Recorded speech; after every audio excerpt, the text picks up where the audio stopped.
नमस्कार मंडळी, मी पैलवान गणेश मानुगडे आणि आपण पाहत आहात कुस्ती मल्लविद्या यूट्यूब चॅनेल आणि फेसबुक पेज.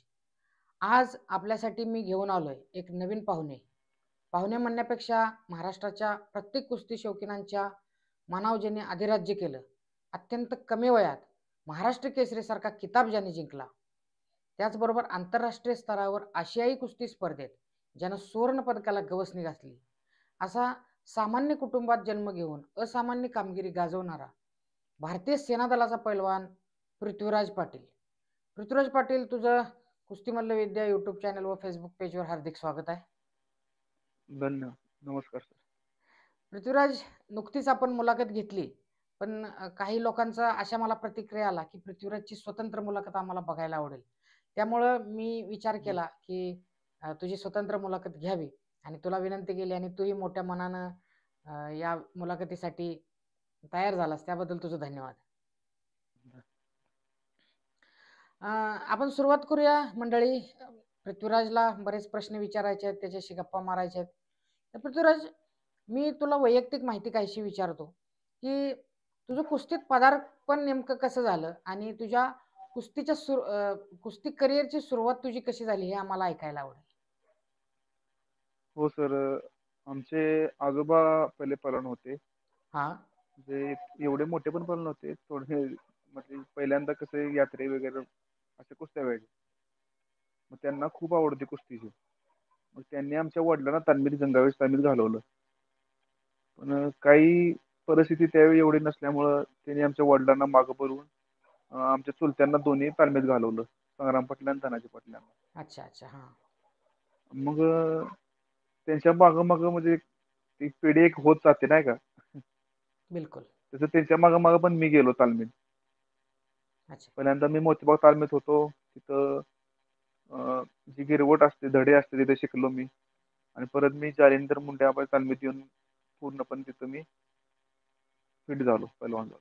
हम्म. खूप समर्पक असं उत्तर दिलंस की जालेंद्र मुंडे आबांच्या तालमीतलं करिअर बऱ्याच कमी लोकांना माहित आहे. त्याविषयी काय सांगशील की मुंडे आबांनी तुझं कसा सराव घेतला आणि तुझा बेस कसा तयार केला? मुंडे असतील, तिथे सुनील फाटक सर म्हणून आहेत. त्यांनी माझा एकदम बेसमध्ये म्हणजे पूर्ण बारीकीवर लक्ष देऊन, माझी पूर्ण मेहनत घेऊन दोन्ही टाईम. त्यांनी पूर्ण माझ्या डाएटवर पण लक्ष देऊन पूर्ण त्यांनी मला सराव करून आणला. अच्छा. पृथ्वीराज, तुझं प्रारंभिक कुस्तीचं जे ट्रेनिंग आहे, म्हणजे ज्याला आपण पैलू पाडायचं म्हणतो, ते तू गावातच शिकलास. तुझी प्रेरणा हो. तुझे चुलते वडील आजोबा आहेस असं सांगितलंस. मुंडेआबा आणि हं. फटेक सरांच्याकडं तू कुस्तीचं बाळकडू घेतलंस. पण हं. कोल्हापूर सोडण्या अगोदर, जसं म्हणतो ना की आपण एखादं विमान भरारी मारतं, ते भरारी हं. मारण्याच्या अगोदर ज्या प्लॅटफॉर्मवर असतं, तो प्लॅटफॉर्म नेमका कसा तयार झाला ह्याविषयी आम्हाला ऐकायला आवडेल. तयार म्हणजे सर, आमच्या तिथं मुंड्याबाच्या तालमीत बाहेरचे हरियाणाचे असे म्हणजे तालमीतले 20-30 पोरं तिथे यायचे. म्हणजे एकदम त्यांचा कॅम्प झाला असतो तसं ती 2-3 महिन्यासाठी यायचे. अच्छा. कारण तिकडे गरमी भरपूर असते. दिल्ली, हरियाणाला गरमी भरपूर असल्यामुळे ती गरमीच्या टायमाला इकडे यायची. मग त्यांच्याकडून शिकून मी त्यांच्याकडून प्रॅक्टिस करून, कारण आपली जी महाराष्ट्रातली कुस्ती आहे ती फक्त मातीपुरतीच नाही का. बिलकुल गावाकडची ती कोल्हापूरची बिलकुल बिलकुल. मातीपुरतीच आहे. हां. त्यांना फक्त मैदान मॅटवरची एवढी काही माहिती त्यावेळी नव्हती. मग तालमीतच कोणाला नव्हती. कोचांना फक्त होती. पण त्यांच्याकडून शिकून मी मोठी स्वप्न बघायला लागलो, की बाबा आपण पण ऑलिम्पिकला जाऊ शकतो. सिनियर नॅशनल त्यावेळी मेडल म्हणजे खूप मोठं होतं. अच्छा. कारण ऑलिम्पिकची ट्रायल असू दे, एशिया चॅम्पियनशिपची ट्रायल असू दे, वर्ल्ड चॅम्पियनशिपची ट्रायल असू दे, सिनियर नॅशनल मेडल बसल्याशिवाय ते ट्रायल आपण देता येत नव्हतं आपल्याला. बिलकुल बिलकुल. अगदी बरोबर. मग मी सिनियर नॅशनल टार्गेट धरून मी ती प्रॅक्टिस करत होतो. अच्छा. हो, कोरोनात तर मी घरी गेलो नव्हतो. कोरोनात पण मी तिथे तालमीत राहून अच्छा. प्रॅक्टिस केली. हां. फाटे सरांनी खूप कोरोनात पण तिथं माझं राहून प्रॅक्टिस घेतलं भरपूर. कारण आम्ही दोघं तिघंच मुलं होतो. तरी त्यांनी दोन्ही टाईम एवढं म्हणजे सफाई करून माझं पूर्ण वर्षभर प्रॅक्टिस माझी घेतली. अच्छा. पृथ्वीराज, खूप छान की सीनियर नॅशनलबद्दल तू बोललास की वरिष्ठ राष्ट्रीय कुस्ती स्पर्धा हे मला वाटते, मी जसं मगाशी उदाहरण दिलं की विमान उडायच्या अगोदर, आकाशात भरारी घ्यायच्या अगोदर जे शेवटचं प्लॅटफॉर्म असतं ते सीनियर नॅशनल असतं. त्यात तू सुवर्ण हं. पदक मिळवलंस आणि त्यानंतरचा दरवाजा तुझ्यासाठी खुला झाला. खूप छान उत्तर दिलंस. पृथ्वीराज, तू भारतीय सैन्य दलात भरती झालास. भारतीय हो. सैन्य दलात एक पैलवान म्हणून तुझा अनुभव कसा होता हे आम्हा सर्वांना ऐकायला आवडेल. पहिलं म्हणजे सर मी भारतीय सेना दलाच्या अगोदर सिनियर नॅशनलला माझं मेडल बसलो होतं. कारण मेडल बसल्याशिवाय नोकरीचे ऑफर्स येत नाहीत. तर मला रेल्वेची पण ऑफर आलती, नेव्हीची आलती, एअरफोर्सची आलती. अच्छा. परत आय-सी-आय-सी बँक एक आहे नाही का, त्यांची पण ऑफर आलती. पण बँकेची सुद्धा लहानपासून आलती. एक ओके. आर्मी हो. पण लहानपासून एक आर्मीच्या वर्दीकडे म्हणा, परत आर्मीच्या माणसाकडे बघायचा एक दृष्टिकोन माणसाचा वेगळाच असतो. नाही, नक्कीच.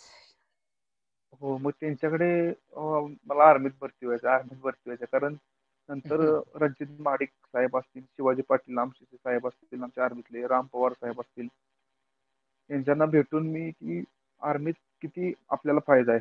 ट्रेनिंगसाठी म्हणा, बाकी जे प्लॉट बिलकुल. आपल्याला तर आर्मीत सगळं भेटतं. नीरज चोप्रा झालं, दीपक पुनिया, हं, हं. त्यांना म्हणजे फौज काहीच कमी पडू देत नाही. अच्छा. हो. पण पृथ्वीराज, मी असं ऐकलंय की फौजची ड्युटी करणं खरंच सोपं नाही. त्यात तू एक पैलवान आणि त्यात तुला आर्मीसारखं नोकरी मिळाली. त्यानंतर मग तुमचं रोजचं परेड असतील, शिस्तबद्ध जीवन असेल, हे कसं मॅनेज केलंस? सुरुवातीला थोडासा त्रास झाला ना का? नाही सर, मला एक माझं मोठं ज्युनियर वर्ल्डचं मेडल असल्यामुळं मला सगळं माफ होऊन डायरेक्ट हवालदाराने भरती केलं. अच्छा. डायरेक्ट हवालदार. ओके. डायरेक्ट हवालदार झाल्यावरती माझी डायरेक्ट कसम परेड झाली बेळगावला. हां. डायरेक्ट मला इथं आर्मी इन्स्टिट्यूटमध्ये पाठवून दिलं. माझी काय ड्युटी वगैरे काय अजून तर नाही. म्हणजे अच्छा. फक्त दोन्ही टाईम प्रॅक्टिस आणि रेस्ट. मैदानी कुस्त्या स्पर्धा असते आणि चालू आहे. अच्छा. म्हणजे असंच जीवन की जे तालमीत पोरं असतात तसं. खूप छान. हे झालं नोकरीचं आणि वैयक्तिक आयुष्याबद्दल. आपण तुझे यश आणि कौशल्य या विषयाकडे वळूया, की आशियाई सुवर्ण पदक जिंकल्यानंतर तुझ्या आयुष्यात नेमका कसा बदल झाला? कारण एक कोल्हापूरसारख्या रांगड्या जिल्ह्यातून जिथं मैदानी कुस्तीत दिग्गज पैलवान आजपर्यंत घडले, अनेक आंतरराष्ट्रीय पैलवान सुद्धा घडले, पण मातीतल्या कुस्तीत आनंद मानणारा महाराष्ट्र आणि त्यातला कोल्हापूर जिल्हा, यातून तू पुढं आलास आणि त्यानंतर तू आशियाईला, म्हणजे जिथे पूर्ण आशिया खंडातले पैलवान येतात, देश येतात. तर तुझा नेमका तुझ्या आयुष्यात त्या कुस्तीनंतर बदल कसा झाला हे आम्हाला ऐकायचं आहे. दुसरी गोष्ट, तू सुद्धा आशियाई कुस्ती स्पर्धेत एका पैलवानाच्या फेकटात लाथ घातलीस. तो व्हिडिओ खूप व्हायरल झाला. त्याची पण स्टोरी आम्हाला ऐकायला आवडेल. तर मी सिनियर नॅशनलला मेडल बसल्यावरती नवीन होतो. कॅम्पमध्ये गेलो. तिथे कॅम्पमध्ये गेल्यावरती शिबिर आपलं सिनियर नॅशनलचं शिबिर. हां, सराव फर्स्ट, शिबिर. सेकंड, हो. थर्ड हो, सराव हो, हो. शिबिरमध्ये हरियाणामध्ये गेलो, हं. सोनीपतमध्ये. अच्छा. तर तिथे गेल्यावरती नरसिंग यादव असतील, राहुल आवारे, बजरंग पुनिया यांच्या सगळ्या मोठ्या पलवानांशी म्हणजे मी कधी स्वप्न बघितलं नव्हतं की यांना आपण भेटू. यांनी मला मस्त एवढं इतकं शिकवलं. राहुल नाना असतील, नरसिंग यादव असतील पूर्ण, की हां, ठीक आहे नवीन मुलगा आहे, चांगला कुस्ती करतोय. तो माझ्या कुस्त्या बघितलेल्या सर्वांनी. कारण एकदम असं माझं ज्युनियरला मेडल नव्हतं त्यावेळी, कॅडेट नव्हतं. डायरेक्ट सिनियरला मेडल लागलं माझं. अच्छा. त्यामुळं त्यांना एकदम हे झालं, की बाबा नवीन कोण आलंय असं, की बाबा डायरेक्ट मेडल. त्यांनी हं. चांगलं लक्ष देऊन माझ्याकडे तिथं नाही, मला चांगलं आठवतंय, कॅम्पमध्ये की चांगलं. अनेक कुस्ती अभ्यासक त्यावेळी म्हणत होते, की महाराष्ट्राच्या कुस्तीला एक नवा चेहरा पृथ्वीराज पाटीलच्यामुळं मिळाला आणि ते खरंच आहे, तू बोलतोयस ते.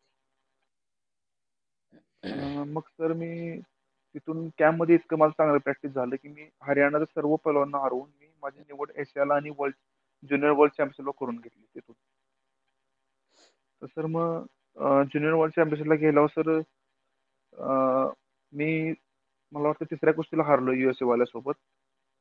आणि रेपेचेस कुस्तीमध्ये दुसरी कुस्ती माझी आलेली मला वाटते उझबेकिस्तान बरोबर. हं. आणि सर मग मी त्याच्या पहिल्यापासूनच भारी होतो कुस्तीत. कारण मी तो पूर्ण थकलेला, कारण मी पॉईंट घेतलेला त्याला म्हणजे थोडा चिडचिड होत होती. हं.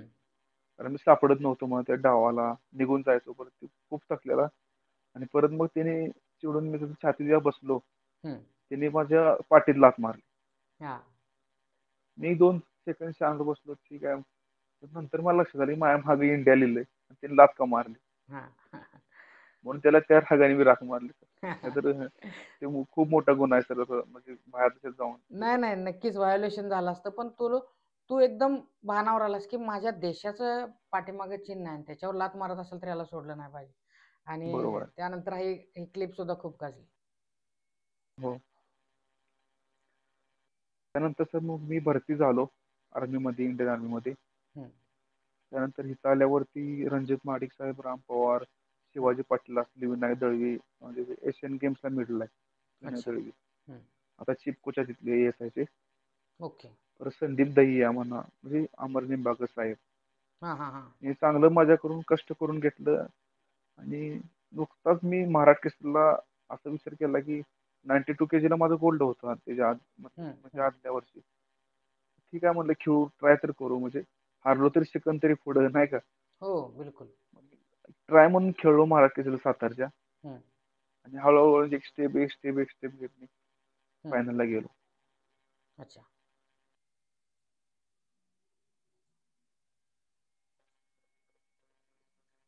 आणि त्यानंतरचं नेमका बदल कसा झाला की एक मातीतला पैलवान आणि आंतरराष्ट्रीय तुला सगळेजण म्हणायला लागले त्याविषयी? म्हणजे सर मी मुंड्यावर तालमीत होतो तेव्हाच मी आंतरराष्ट्रीय खेळलो, कारण तो पूर्ण मातीत खेळायचो आणि एकदम मॅटवर. हम्म, कारण सर मी दोन्हीकडे पण प्रॅक्टिस करायचो. म्हणजे जसं की आमचं मी एक्स्ट्रा प्रॅक्टिस करायचो सर मॅटवर जाऊन भरपूर. हम्म. एक्स्ट्रा मध्ये सर मी इतकं प्रॅक्टिस करायचो, मला दीड दीड महिन्याला मॅट शूज फाटायचा त्यावेळी. म्हणजे बाप. नवीन असल्यामुळे माहित नव्हतं कसं काय. पृथ्वीराज, त्यावेळी नेमकं तुझं वय किती होतं? तर माझं वय होतं बघा 18. 18 वयात तू तिथपर्यंत पोहोचलास, खूप छान. हो. पृथ्वीराज, त्यानंतर पुढचा प्रश्न की आशियाई कुस्ती स्पर्धेत तू सुवर्ण पदक जिंकलंस. आपल्या कुस्ती मल्ल विद्यातर्फे पण सत्कार घेतलेला मला चांगला आठवतोय तुझा. हो हो, घरी त्यानंतर येऊन सर.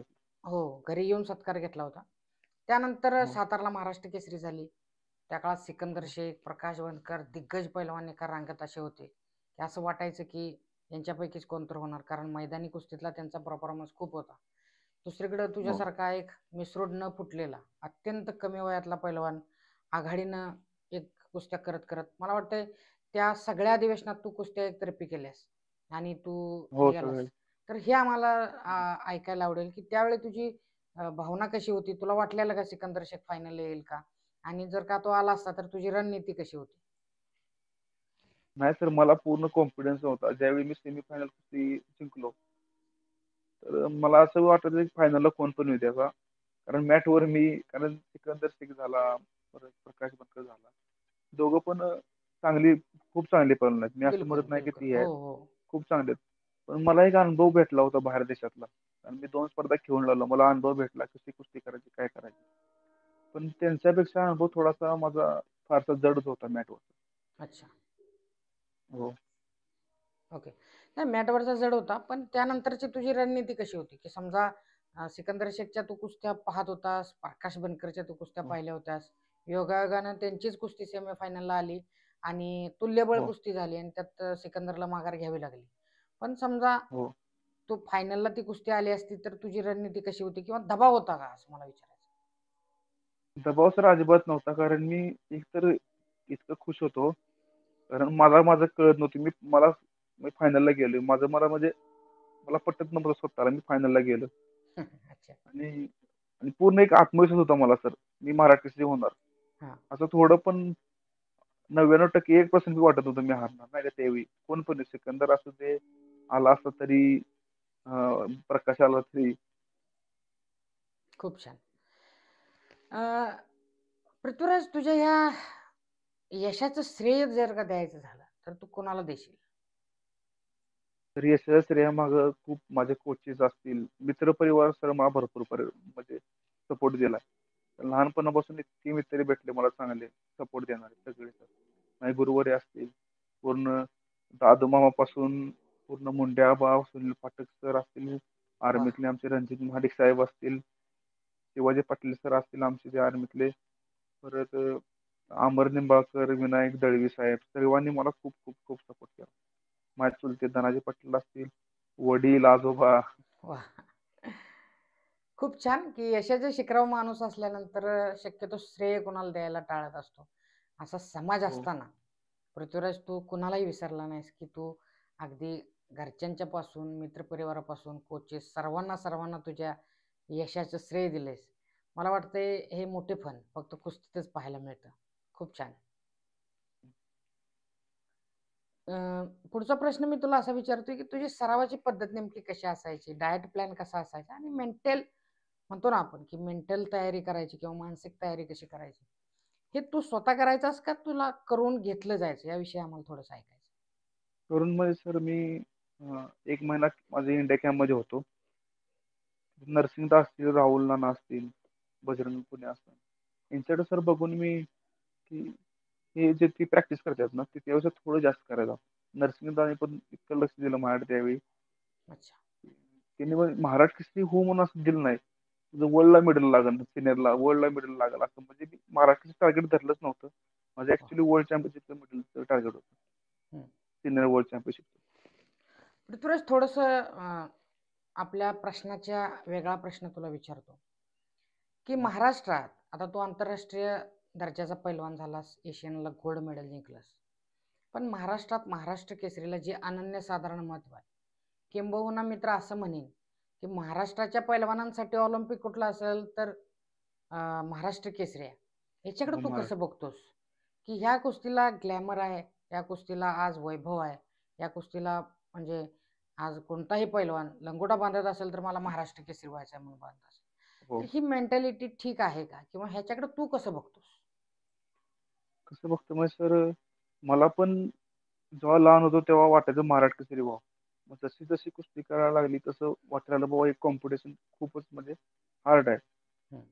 पण आता तर इतके दिवस चांगले आहेत महाराष्ट्र केसरीला की पहिले बोलायला म्हणजे शब्दच नाही माझ्याकडे. बिलकुल.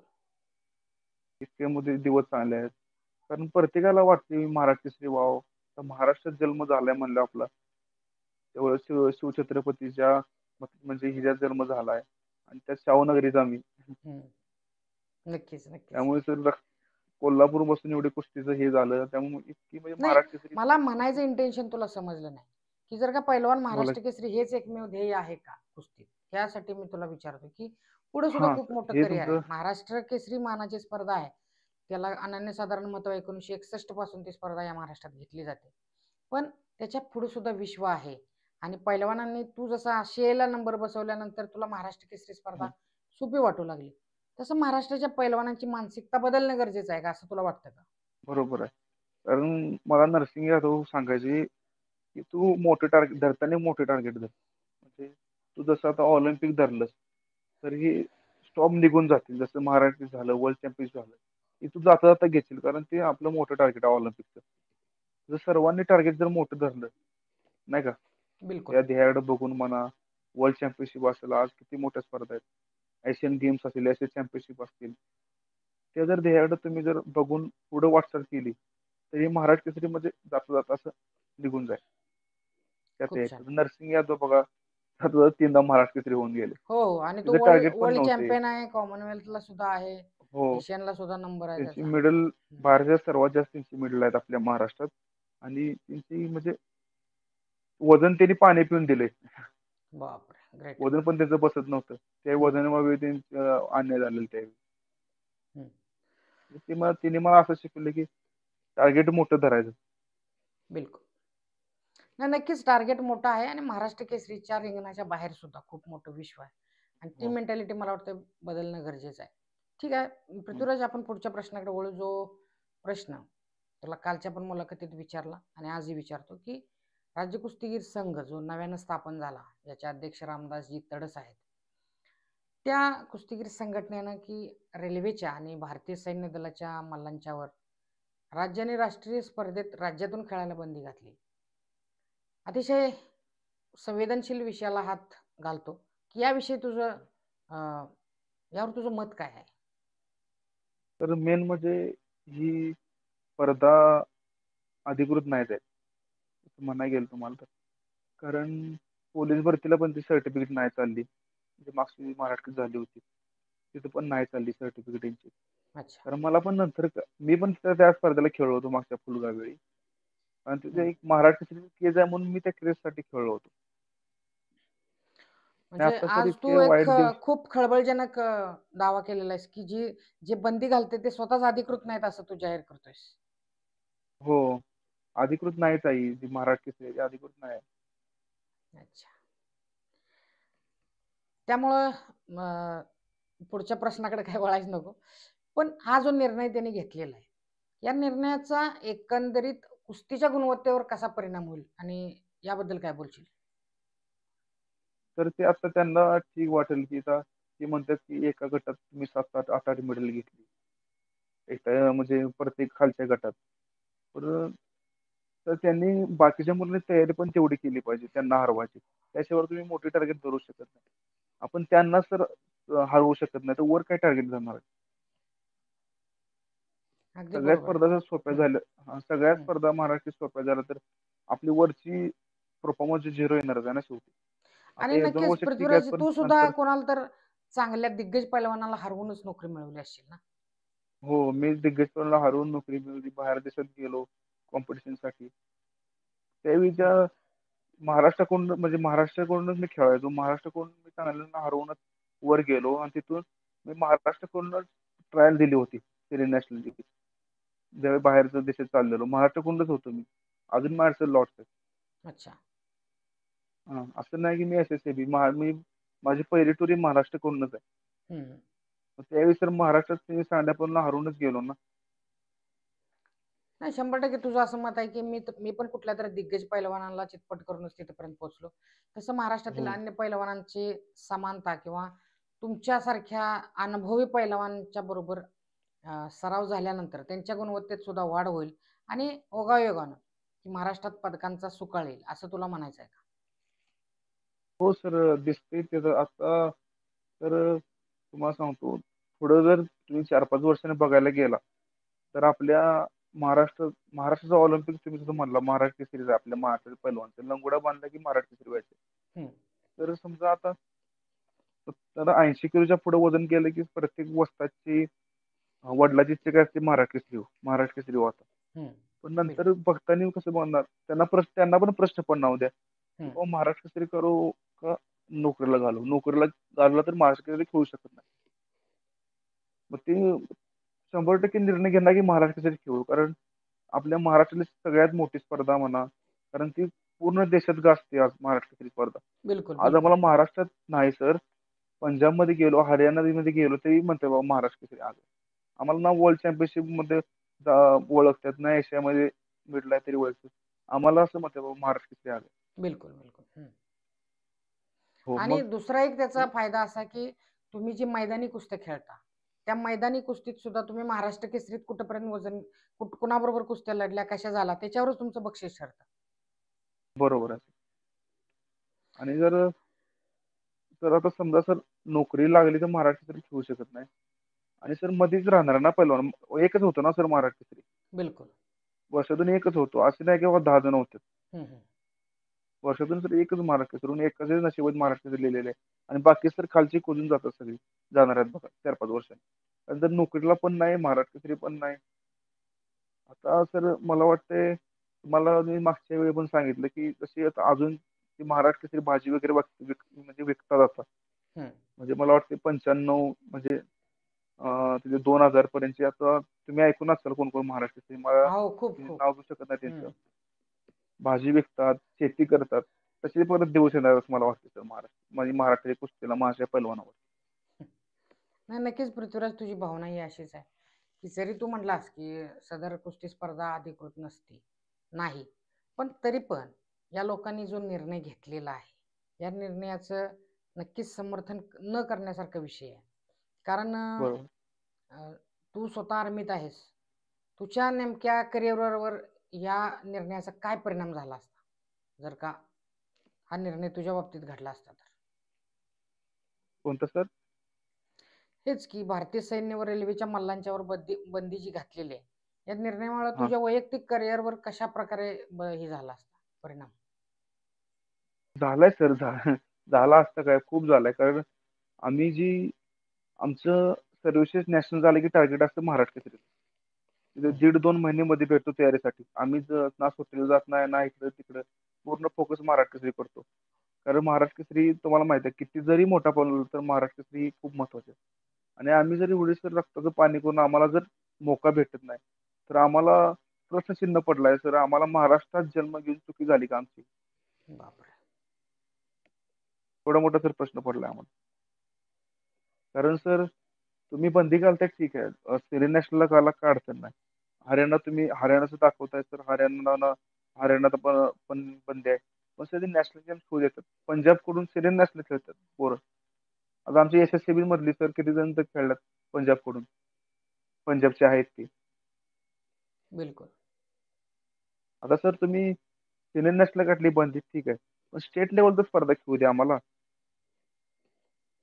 स्टेट लेवलचं खेळू द्या. आता हरियाणामध्ये थोडीशी तुम्ही स्टेट लेवलला बंदी आहे. विचारा बरं सर. माझा प्रश्न आहे ते त्यांना पण ज्यांनी बंदी घातली त्यांना पण. नाही, नक्कीच पृथ्वीराज, की अशा प्रकारची बंदी असंविधानिक आहे, राष्ट्रीय क्रीडा धोरणाच्या विरोधात आहे. तर हो. पृथ्वीराज, या बंदीच्या विरोधात पैलवानांनी एकवटलं पाहिजे का, असं तुला वाटतं का? हो नक्कीच सर. कारण महाराष्ट्र केसरी सर्वांची आहे. महाराष्ट्राच्या सर्व पैलवान ती महाराष्ट्र केसरी आहे. तुम्ही सर्वांनी जर आम्ही लढलो तर ही महाराष्ट्र केसरीची हे होऊ शकते. आता सर मजाच राहील ना महाराष्ट्र केसरीला. आता असे आमच्यासारखे दिग्गज पैलवान नाही. मला सिकंदर शेख नाही, मी नाही. 100% हो. खालच्या गट खालच्या गटातले पैलवान नाही. हम्म. तुम्ही महाराष्ट्र केसरीनाच महाराष्ट्र केसरी परत चुरसच ठेवली राहिली का? नाही की नेमकी महाराष्ट्र केसरी स्पर्धा कुणाला बघायसाठी खेळायची, हा प्रश्न आहे. कारण तुम्ही सगळे दिग्गज पैलवान एक तर रेल्वेत आहे, नाहीतर भारतीय सेना दलात आहे. यांना जर का बंदी असेल तर हो नेमकी महाराष्ट्र केसरी कुणाला बघायची, हा सुद्धा एक प्रश्न आहे. बरोबर आहे. आणि ते जिल्हा तो जिल्हा पण केलंय. हा, त्याविषयी पण मला सोलापूर विचारायचं आहे की हा एक पैलवान या नात्यानं तुला हा निर्णय कसा वाटतो, की जिल्हा बंदीचा जो नियम आणलेला आहे की ज्या पैलवानांनी त्यांच्या त्यांच्या जिल्ह्यातून खेळलं पाहिजे, हो आजपर्यंत सर 60 मग वर्षात असं कधी झालं नाही. हो सर मग सर्व महाराष्ट्र जनतेला माझी तीच विनंती आहे. तुम्ही सोलापूरची ट्रायल बघा जावा. तुम्हाला महाराष्ट्र केसरी बघण्याचा आनंद तिथंच होईल. मग जायची गरजच नाही ना महाराष्ट्र केसरीला. आणि तुला पण पृथ्वीराज, तू लहान असताना तुला आठवत असेल की कोल्हापूरची महाराष्ट्र केसरीची ट्रायल 8-8 दिवस चालायची. दिग्गज पैलवान हो हो तिथं खेळायचे. आणि एकदा कोल्हापूर हो जिल्ह्यात नंबर बसला की महाराष्ट्र केसरीला आपोआप नंबर बसायचा. 100% सर. खालच्या गटाला असू दे वरती पण सर 100% सेमीफायनल पर्यंत तरी पैलवान न्यायची ओपनची महाराष्ट्र केसरी. बिलकुल. हो पृथ्वीराज, खूप संवेदनशील विषयावर आपण बोललो की महाराष्ट्र कुस्तीगीर संघानं आर्मी आणि रेल्वेच्या पैलवानांच्यावर बंदी घातली, आणि त्यावर तू खळबळजनक एक दावा केलास की सदर संघटनाच अधिकृत नाही. दुसरा, तू भावनिक असा आम्हाला प्रश्न केलास की मी महाराष्ट्रात जन्माला येऊनच चुकी केली काय, असं मला वाटतंय. ही भावना नक्की जर का एखाद्या कुस्तीगीराच्या मनातली असेल तर कुस्तीगीर संघांना लाज वाटली पाहिजे, लाज. कारण आपल्या बरोबर आहे. महाराष्ट्रातल्या पैलवानाला तुम्ही समानता करू शकत नाही. तुम्हाला लाज वाटली बरोबर आहे. पाहिजे आणि याची नैतिक जबाबदारी स्वीकारून संबंधित पदाधिकारी राजीनामे सुद्धा दिले पाहिजे, असं माझं वैयक्तिक मत आहे. हो सर. कारण तुम्ही पैलवानासाठी लढताय ठीक आहे. राजकारण मग काय उपयोगाचं आहे ना का? परवानगी संपल्याचं आहे आमच्या आता. बिलकुल. हो मग बघा की सर. आम्ही जर महाराष्ट्र केसरी आमचं सर आता मग नोकरी थोडं चाललंय. आमचं मैदानावर पण चाललंय. बिलकुल. आमची कुस्ती मातीतली आहे. मातीत पण खेळतोय आम्ही. पण आम्ही जर महाराष्ट्र केसरीच्या मॅटवर दिसलो नाही तर मग असं मैदानाला कशी कुस्ती घेतील आमची? 100%. एका प्रकारे हो तुमच्या सगळ्यांच्या करिअरला पूर्णविराम लावायचं काम या निर्णयाने केलेलं आहे. हो. ते आम्हाला आता बॉर्डरच घालवायला ठरवलं तर ठीक आहे जातो बॉर्डरला. नक्कीच तुझ्या या विचाराशी मी तर स्वतः ठामच आहे.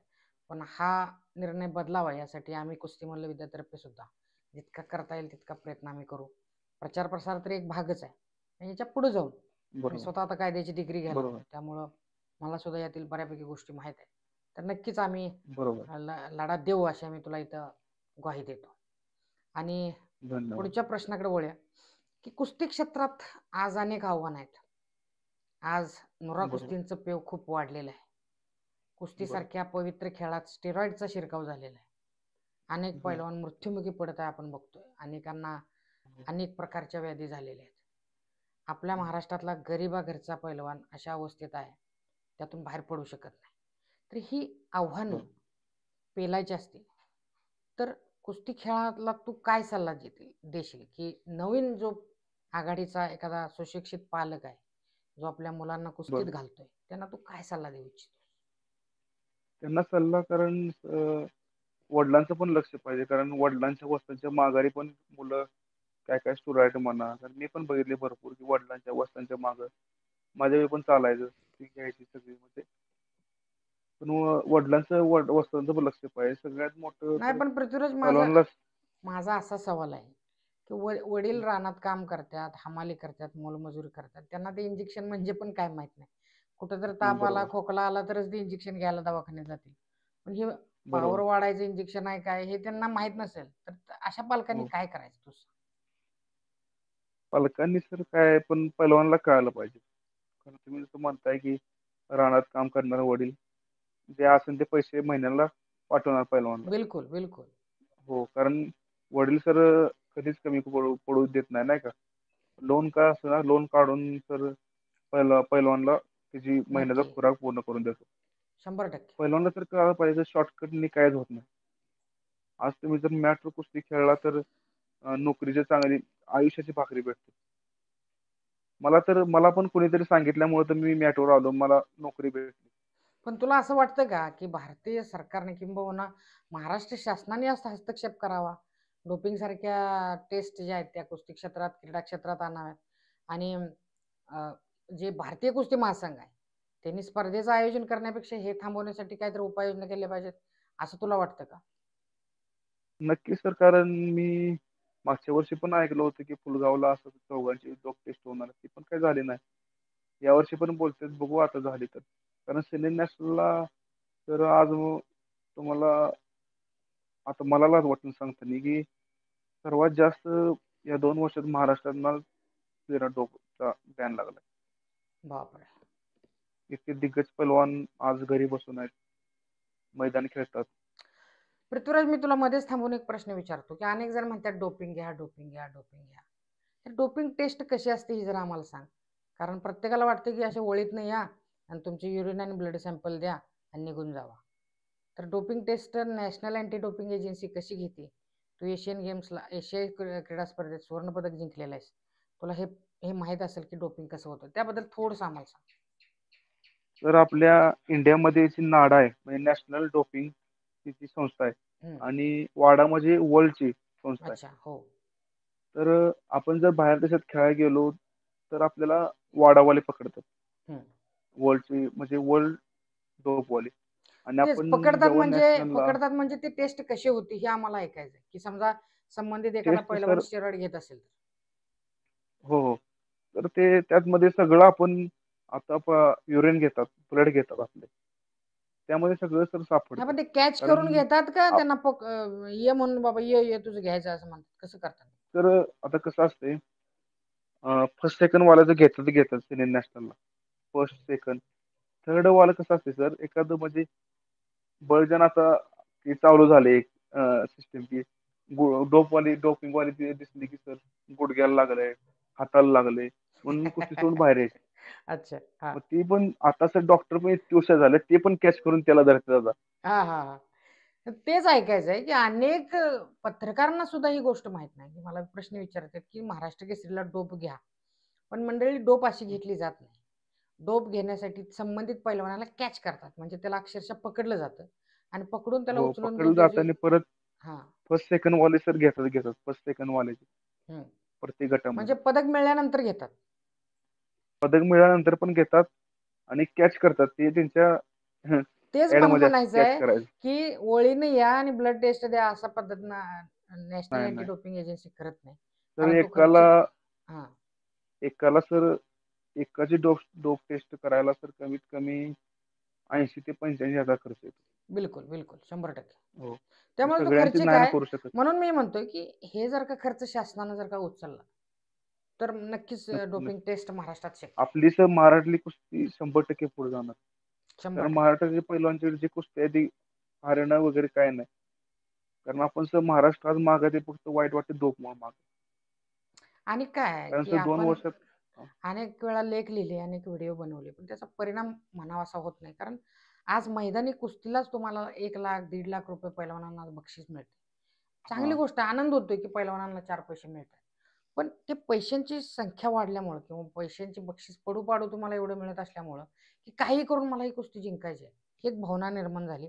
दुसरी गोष्ट, दुसरा बरं, घेतोय म्हणून आपण घ्यायचं नाही का? ते काय घेतोय बरं. त्याच्याबद्दल माहित नसते. ते टर्माइन आहे हो का अॅनाबॉलिक स्टिरॉइड आहे किंवा इतर आहे. मी परवा लेख लिहिला होता, तुम्ही वाचला असेल. तर त्याची हो माहिती हो नसते. ते मूळ औषध कशाचं आहे माहीत नसते. त्यामुळे ॲडिक्ट मुलं बरोबर इतकी बेकार झालेली आहेत. आणि त्या ह्याच्यामुळं तुमची कुस्ती आयुष्यभर करायचा विषय नाही. कधी तर तुम्हाला त्यातून निवृत्त व्हायचं असते.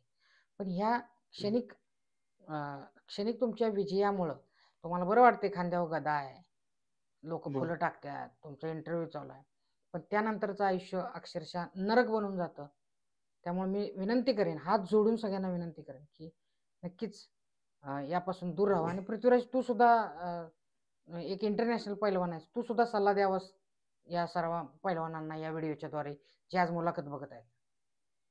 हो सर, कारण आमचे कोच आम्हाला तर दररोज सांगतात. मी तुम्हाला सल्ला दे एवढा मोठा नाही तुमच्यातलाच आहे, पण मी जे कोच सांगते ते तुम्हाला, आमचे कोच सांगतात की कुस्ती आयुष्यभर नाही, नंतर आपली फॅमिली आहे, आई वडील आहेत, तुमचे लग्न होतील, मुलं होतील, त्यांना तुम्ही पांगळ झालेलं म्हणजे लीक झालेलं पण आवडेल का ते नंतर?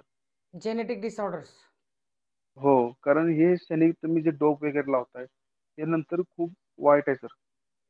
कारण खूप उदाहरणं त्यांनी आम्हाला दिली त्यांच्या वेळेच्या पैलवानांची, आणि त्यांचे फोटो दाखवले, त्यांचे व्हिडिओ दाखवले.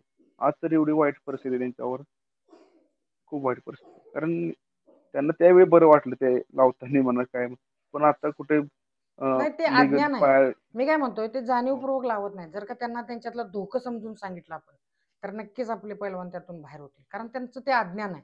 त्यांना वाटतं की दुसरा बरोबर आहे. घेतोय म्हटल्यावर मला पण घेतलं पाहिजे. तुला आहे सर काय, डोप फ्री भरपूर आहेत, प्रोटीन वगैरे ते ठीक आहे सर. कारण आपण पूर्ण विचारून घेतलेलं चांगलं असते, कोणत्या पण शॉपमध्ये ते पूर्ण त्याची माहिती घेऊनच घेतलेलं बरं आहे. 100% की चुकीची माहिती ही तुम्हाला हो रसातळाला नक्की घेऊन जाईल. की तुम्ही माहिती घ्या हो की ते नेमकं औषध कशात आहे तर तुम्हाला माहित असू दे. टर्माइन सारखं औषध हे लो बीपी पेशंटचं औषध आहे. एखाद्या पेशंटचा बरं बीपी ब्लड प्रेशर लो व्हायला लागलं तर काही ठराविक मात्रा देऊन त्याचा तो ब्लड प्रेशर वाढवलं जातं. जर का 10-10 शंभर ml पैलवान टोचून घ्यायला लागले तर हृदय फुटून जाईल, इतकं ब्लड प्रेशर वाढेल. आणि मग समोर माणूस आहे बरोबर. का भिंत आहे का जनावर आहे काही दिसत नसते. नाही सर, कालांतरानं हां आता जोपर्यंत आपण खातोय पितोय व्यायाम करतोय ताकद आहे तोपर्यंत काय वाटत नाही आपल्याला. हं. जेव्हा ती उतारती पायरी सुरू वयाची, तेव्हा सर लय वाईट. नाही, नक्कीच पृथ्वीराज, हो या डोपिंगचा जटिल विषय आपण डिस्कस केला. त्याच्या पुढे जाऊन मी हो तुला एक प्रश्न अ, कुस्ती क्षेत्रातील आव्हाने आणि भविष्य या सदरामध्ये विचारतो की ग्रामीण भागात मैदानी कुस्तीत रममान असणाऱ्या पैलवानांना, त्यांच्या पालकांना किंबहुना कुस्ती शौकीनांना आंतरराष्ट्रीय स्तरावर सुद्धा खूप मोठं विश्व असतं. तर बरोबर. यांना प्रोत्साहन देण्यासाठी तू काय सांगशील की एक पैलवान एखाद्या छोट्याशा खेड्यात घाम गाळतोय तर त्याला इंटरनॅशनल पैलवान व्हायसाठी काय केलं पाहिजे? तर त्याने एकतर मॅटवर भरपूर प्रॅक्टिस केलं पाहिजे. 2 आर्मी सारख्या, रेल्वे सारख्या चांगल्या इतकं सपोर्ट आहे सर स्पोर्ट्सला. आणि त्यांचं टार्गेट मेन ऑलिम्पिकच आहे. खालचं बिलचं काहीच नाही. Direct main Olympic target. त्या हिशोबाने म्हणजे तुम्हाला सगळं डाएट. म्हणजे महाराष्ट्रातल्या प्रत्येक पैलवानाचं टार्गेट ऑलिम्पिक असलं पाहिजे. हो 100% सर. आणि तुम्हाला सांगतो सर, त्यांनी चांगल्या म्हणजे आर्मीत असू दे, रेल्वे असू दे, कोणते पण जॉब पकडायचा प्रयत्न लवकर करा. कारण कारण सर इतका सपोर्ट देतात, आर्मी असू दे, रेल्वे असू दे. आता सर आर्मीत जर सांगायला गेलं तुम्हाला मी माझं स्वतःचं, तर सर आमच्या आता आम्ही 30 मुलं, 7-8 कोच आहेत, 2 फिजिओ आहेत, सोना बाथ, स्टीम बाथ सगळं आहे सर. जिम वेगळी, 4 मॅट आहेत सर इथं. वा, आज ग्रेट. अजून काय पाहिजे सर आम्हाला ऑलिम्पिकसाठी? खूप छान, फक्त जिद्द फॅसिलिटी पाहिजे भरपूर आमची आहेत. भरपूर. माझ्या फॅसिलिटीज असल्याशिवाय पण प्रोग्रेस होत नाही पोरांचं. 100% हो की आत्ताची कुस्तीची व्याख्याच बदललेली आहे की फॅसिलिटी पाहिजे, आणि फॅसिलिटी पाहिजे असतील तर नोकरीचा हातभार असणं गरजेचं आहे. कारण इथून 100%. पुढचा जो खर्चिक विषय आहे तो केवळ नोकरी असल्यामुळेच हे केला जाईल. आणि हो म्हणूनच आमचा लढा आहे की जे नोकरदार पैलवान आहेत त्यांना तुम्ही बंदी घालायचा हा विचार डोक्यातून काढून टाका. कारण त्यांनी बरोबर आहे. सुद्धा जो जॉब मिळवलेला आहे तो अतिशय कष्टातनं मिळवून आत्ता कुठं त्यांना चांगले दिवस यायला लागले. येणाऱ्या 5-10 वर्षात ही पोरं ऑलिम्पिकपर्यंत जातील आणि तुम्ही त्यांचा हिरमोड करून नेमकं हे पाप का पदरी घ्यायला लागलाय, असं मला या ठिकाणी नमूद करायचं. पृथ्वीराज, खूप छान बरोबर. आपण चर्चा केली. मी थोडंसं तुला आता वैयक्तिक विचार आणि प्रेरणा या विषयाकडे घेऊन जातो, की तू म्हणजे तुझ्या आयुष्यात एक आदर्श व्यक्तिमत्व प्रत्येकाच्या आयुष्यात असतं, नाही का? मग ते जिवंत व्यक्ती असू दे किंवा निघून गेलेली व्यक्ती असेल किंवा एखादा महापुरुष असतो. तर तुझ्या आयुष्यात अशी व्यक्ती कोण तुला भेटली आणि त्यांच्याकडून तुला काय शिकायला मिळालं? तर माझ्या आयुष्यात भेटले तर नरसिंह यादव. खूप त्यांचं सर मी इतकं त्यांचं सर आभार आहे की काय बोलू शकत नाही गोष्टीवर. ग्रेट, इतकं ग्रेट. लक्ष दिलं त्यांनी माझ्यावर. हम्म. त्यानंतर दुसरी गोष्ट सर राहुल नाना आवारे. कारण त्यांच्याकडे बघून सर मी जे आज आहे, पण त्यांच्याकडे बघून वा, तर ग्रेट. असं वाटायचं ती करू शकतात बा, आपण काय करू शकत नाही. हम्म, हम्म. हो सर. खूप छान. नरसिंह यादव आणि राहुल आवारे हे महाराष्ट्राच्या हो कुस्तीला पडलेलं एक स्वप्न आहे. नरसिंहने हो इंटरनॅशनल लेवलला खूप पदकं आणली, राहुल नानांना आणली भरपूर आणि ते दोघेही आज महाराष्ट्र शासनाच्या डिवाइस. पोलीस उपाधीक्षक पदावर मानाची नोकरी करतात. खूप छान. हो. पृथ्वीराज, तुझं भविष्यातील उद्दिष्ट काय आहे? काय टार्गेट ठेवून आता प्रॅक्टिस चालू आहे? टार्गेट सर आता ऑलिम्पिकचं आहे सध्या तरी. 2028 टार्गेट ऑलिम्पिकचं आहे. खूप छान. 2028चं ऑलिम्पिक तू डोळ्यासमोर ठेवून प्रॅक्टिस करतोयस. हो तुला सर. खूप खूप आता शुभेच्छा. मला फॅसिलिटी पण भरपूर खूप. भेटते इथं आर्मीमध्ये. अच्छा. नेक्स्ट चॅम्पियनशिप कुठले आहे आता अपकमिंग? आता एशियन चॅम्पियनशिप ट्रायल आहे सर मार्चमध्ये. अच्छा. हो, परत एप्रिल मे मध्ये परत सर वर्ल्ड चॅम्पियनशिप आहे. या वर्षी तर एशियन गेमची ट्रायल पण आहे. एशियन गेम्स पण आहे यावर्षी. पृथ्वीराज, तू एकदा महाराष्ट्र केसरी झालेला आहेस. हे झालं इंटरनॅशनलचं तुझं टार्गेट आहेच. पण तुला हो अजून एकदा, दोनदा, तीनदा महाराष्ट्र केसरी व्हायला आवडेल का? की महाराष्ट्र केसरीची हो सर, प्रतिष्ठा कायम राखायसाठी तुझं काय योगदान असणार? 100% सर. कारण महाराष्ट्र केसरी मला बास करायचं असतं तर मी परत दोनदा महाराष्ट्र केसरी खेळलोच नसतो सर. मेन मुद्दा. बिलकुल. कारण मी एकदा महाराष्ट्र केसरी होऊन सर दोनदा हारलोय. मला काहीच वाटत नाही, कारण मला खेळत राहायचंय सर. आज ना उद्या सर कष्टाचं फळ भेटत जाते माणसाला. खूप छान, खूप छान. ही स्पर्धा तरी अधिकृत नाही, पण एक त्यांनी जो मान दिलाय त्या स्पर्धेला महाराष्ट्र केसरी, त्या मानासाठी मला खेळायचं. बिलकुल. पृथ्वीराज, कुस्ती मल्लविद्या आमचा जो वाचक वर्ग आहे, किंबहुना 2009 पासून आम्ही कुस्ती क्षेत्रात जे काम करतोय, तर आमच्या चाहत्यांना आणि येणाऱ्या नवीन पिढीला तू काय नेमका संदेश देशील?